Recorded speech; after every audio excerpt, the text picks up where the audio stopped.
మన జీవితాల్లో క్రీస్తులో నుంచి మనం నేర్చుకోవాల్సిన ఆ గొప్ప ప్రాముఖ్యమైన లక్షణం ఏంటంటే వినయము కలిగిన వారిగా ఉండాలి. ఏమి కలిగి ఉండాలండి మనము? వినయం. బైబిల్ పట్టుకుంటే సరిపోదండి, అందులో ఉన్న ప్రతిదీ కూడా మన జీవితానికి ఏం చేయాలి? మనము అన్వయించుకోవాలి. కొంతమంది చక్కగా బైబిల్ పట్టుకుంటారు, లేకపోతే చక్కగా ప్రార్థన చేస్తారు, వాళ్ళు ఏముండదు, ఏమి కనపడదు? వినయము కనపడదు. ఇప్పుడు క్రీస్తు కనపడుతున్నాడు ఇక్కడ, లేకపోతే మనం లోకంలో ఉన్నప్పుడు, ఉద్యోగాలకు వెళ్తున్నప్పుడు, లేకపోతే లోకంలో మనం ఉంటున్నప్పుడు మన క్రీస్తుని అక్కడ మనం చూపించగలుగుతామా? ఇదిగో క్రీస్తు ఇక్కడ ఉన్నాడని ఫిజికల్గా మనం చూపించగలుగుతామా? చూపించలేము.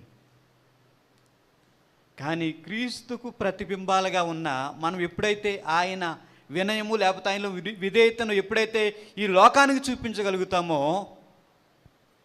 అక్కడ క్రీస్తు ప్రత్యక్షమవుతాడు. దేవుని స్తోత్రం కలుగును గాక. కాబట్టి నీలో ఉన్న ఆ మంచి లక్షణం